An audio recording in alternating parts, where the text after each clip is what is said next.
Good morning, everyone. If you watch our videos, you know that we have now been on 2 trips in our van, and we have some thoughts about van life and how it is experiencing being in a van for, 9 to 12 days at a time. With another person. That's an important part. With another person. So, let's talk about it.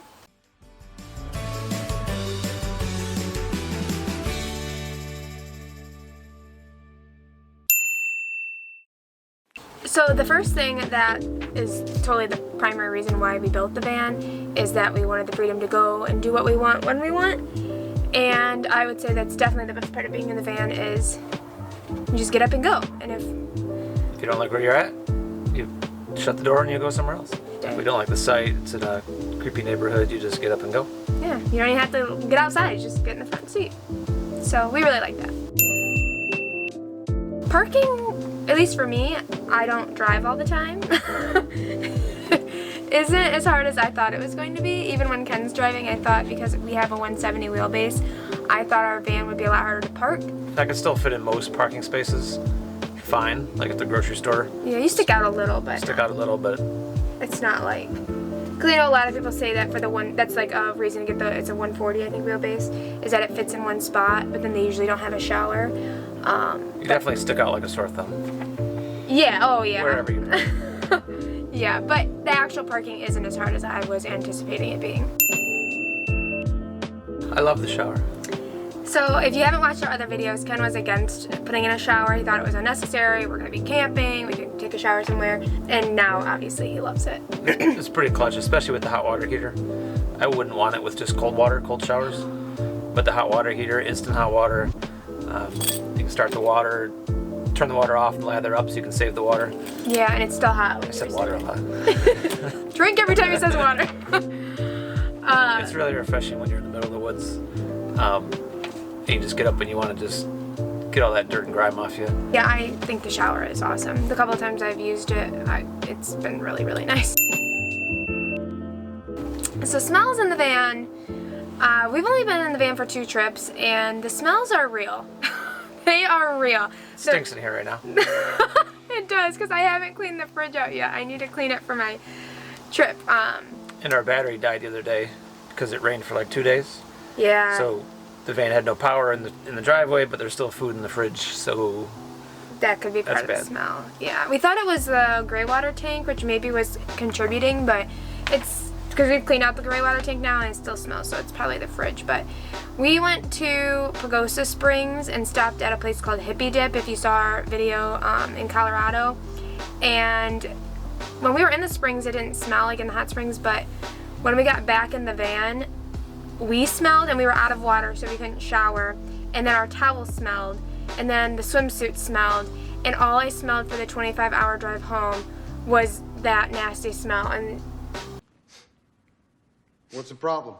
It smells like fish in here. Then our sheets smelled because we slept. Yeah, and there's then you have all that, and it's not like it's easy to just stop. Well, we could have stopped to do laundry if we weren't in a hurry to get home, but yeah, it stunk up our little van very fast. The smells in a small van are very prevalent very quickly. Just something to be aware of. And if you have a toilet. So we have a toilet with a pee jug. A pee jug and a urine diverter. Yeah. So if the pee jug gets filled, you kind of start to smell it. Yeah, if you don't empty it at least every other day, you really should empty it every day. It does kind of get a smell. And if you go number 2, don't leave it in there for long. Just do not go in there. Woo! Don't leave it in there for long. Yeah. Even if you double bag it, dump it immediately. Sometimes there's emergencies. As you change your clothes, or you make food, or you're trying to move anything around, if anything extras in the main part from under the bed, it's a mess. Very quickly. Small space, 2 people. Yeah. I would say the downside is when you have a lot of stuff out and you want to leave and drive somewhere, you got to take everything off the counters, you got to pack up everything so it doesn't fall off. Yeah. You kind of got to do a lot of quick packing up if you're going to drive somewhere. Yeah, and even sometimes when you do that, things are still falling everywhere. Driving is stressful. I would disagree. So let's give you a little background. I drive a sedan, like a small little car. And Ken drives Ford Focus. a Ford Focus, but he used to drive for DHL. So he was used to regularly driving a huge van, and he's also driven for his stepdad before too, some trucks. So he's much more accustomed, whereas I've always driven a sedan. So he gets in this thing and he feels completely comfortable, whereas when I drive it, I feel like I'm driving this massive bus. So what do you think about decision fatigue in the van? Decision fatigue? Yeah, this is something I was reading about, and I thought, like, I have to make a lot more decisions when we're in the van. Like, where are we going to stay? Where are we going to go? What are we going to do? How long are we going to be there? Where are we going to get water?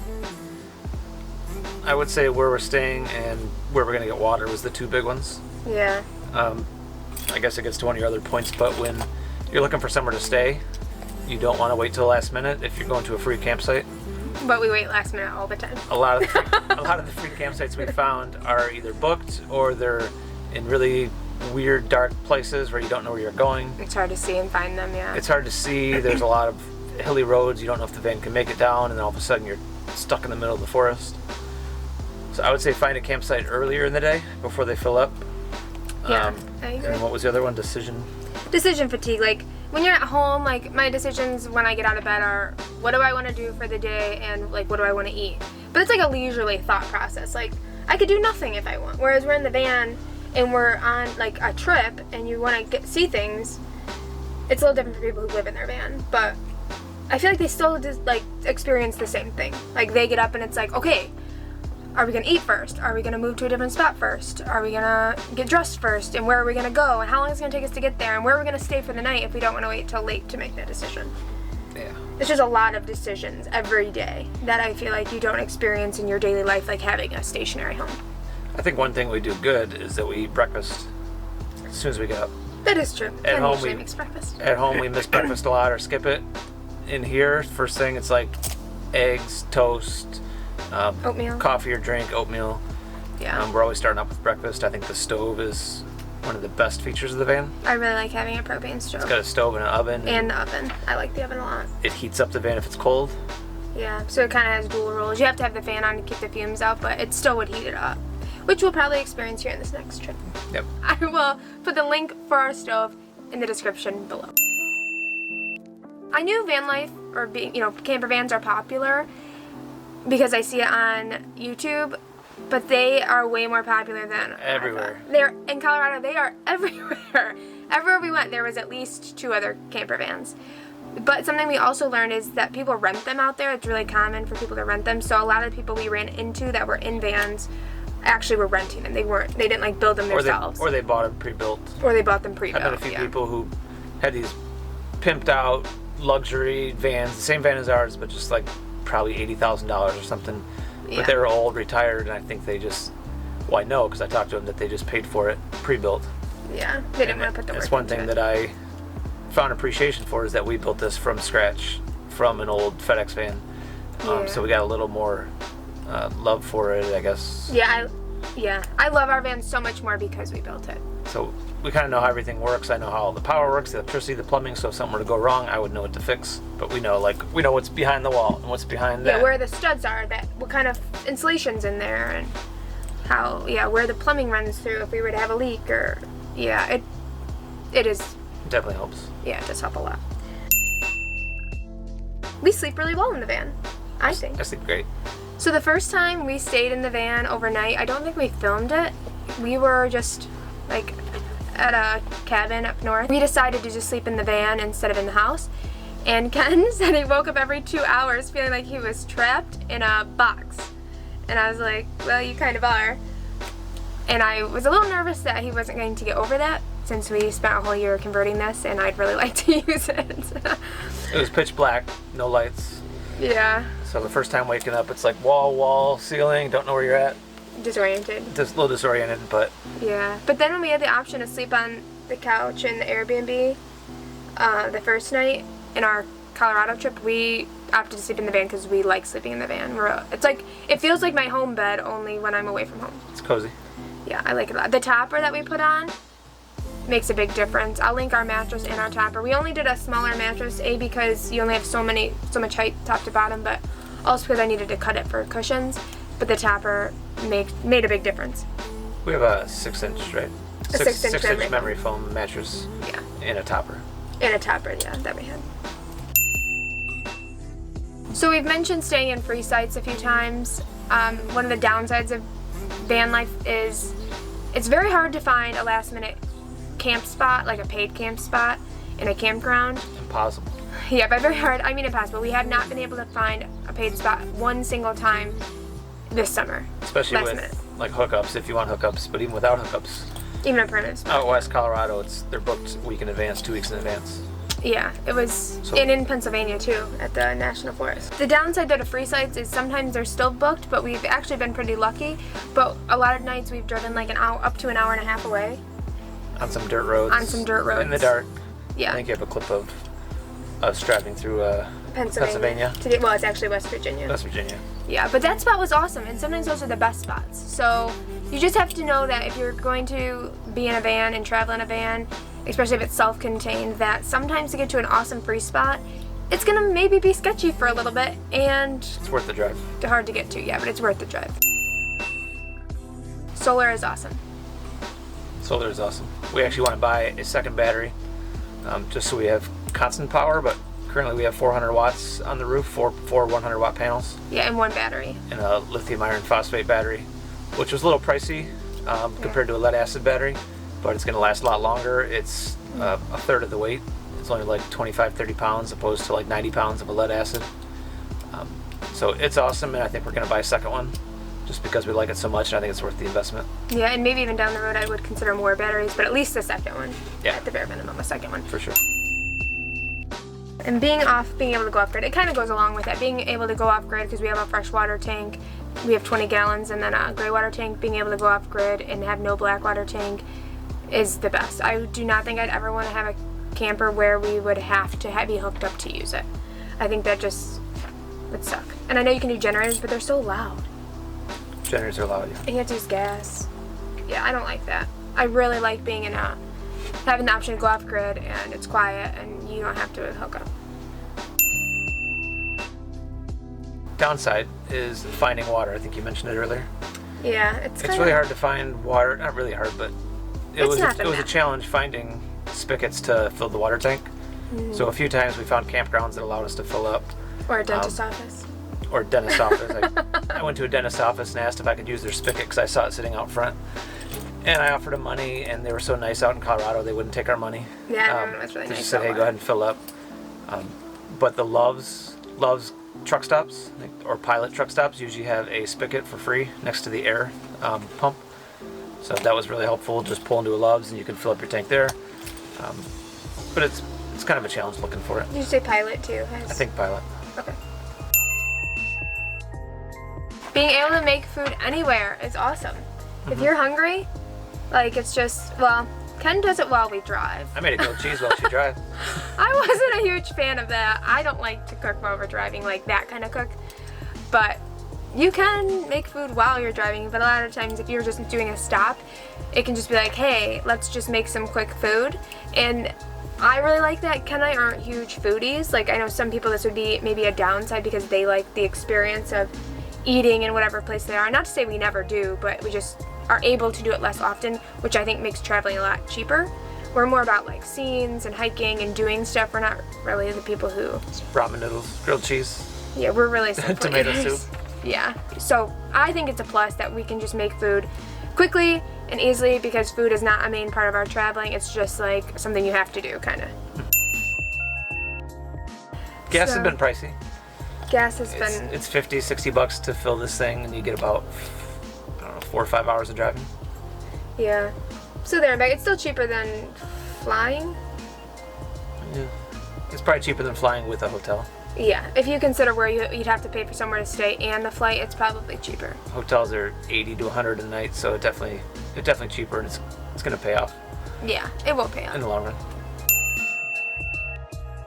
run. Storage is huge. Yeah. These cabinets that my buddy made have been super clutch. Shout out to Jay. We'll link his card and we'll put his card here in the Yeah, video. my buddy JR built these, and he built our kitchen cabinet too. Yeah. Which has a lot of storage. Yeah, it does. And I'll put his information in the description also. And she really loves the swivel seat. Okay, yes, let's talk about the swivel seat. I think that's a good point. It was about $100. That's it? Super easy to install. Maybe it was a little more. I Maybe thought it was like 1,000. No. Oh. I think it was like $90. It was like 90 to ship it too, because it was really heavy, and I bought it off eBay, so it was probably about 200. Okay. Super easy to install. Really opens up the space, right? Yeah, we were gonna wait and do that as like a down the road kind of thing, and then Ken surprised me with it for, was it our anniversary? Maybe you just did it to surprise me. Anyway, it was a surprise, and now having done that, I don't know, I can't fathom having had waited, because then I can sit here on this bench seat we're sitting on now, and Ken can sit in that chair, and we're not like super cramped. It opens it up a lot, and I think it's a very comfortable spot. And we just added a second table for the swivel seat, so she can work on her laptop or read a book, or just have a table for a snack or food. Yeah, and it made a really nice spot for Ken's computer too. So we'll show you the one that I just built. Yeah. Here. Here.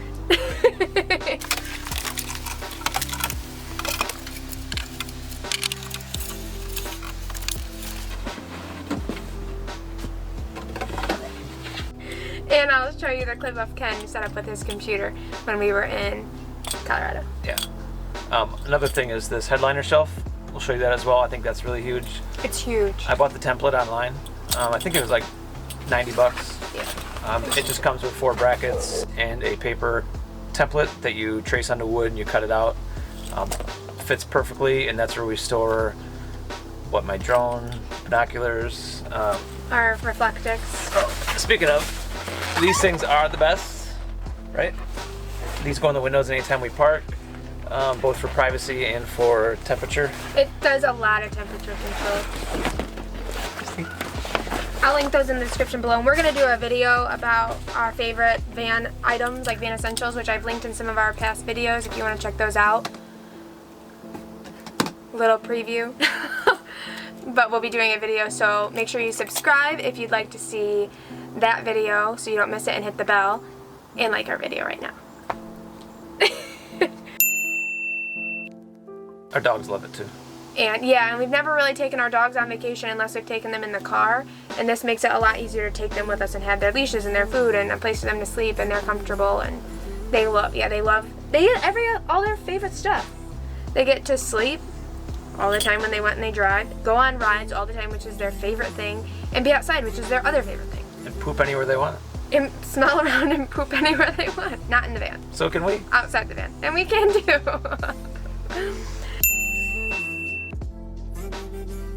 Yes. So overall, we love being in the van, although I do really love being at home too. I like having that. It's always nice coming home. Yeah. That day, if you saw our Colorado video when we were in the mechanics parking lot, we were both ready to come home. Ready to go home? I'm ready to go home too.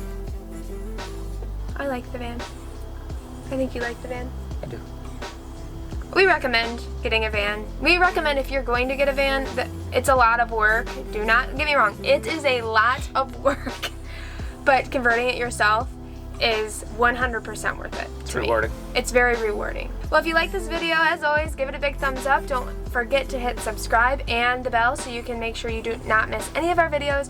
I am taking a trip here in a few days with my friend. Ken will not be with us for that one, but I will be vlogging, so I will show that shortly. And I'm going to Pebble Beach. Ken is going to Pebble Beach. He's very excited. He's not disappointed that he's not going in the van with me.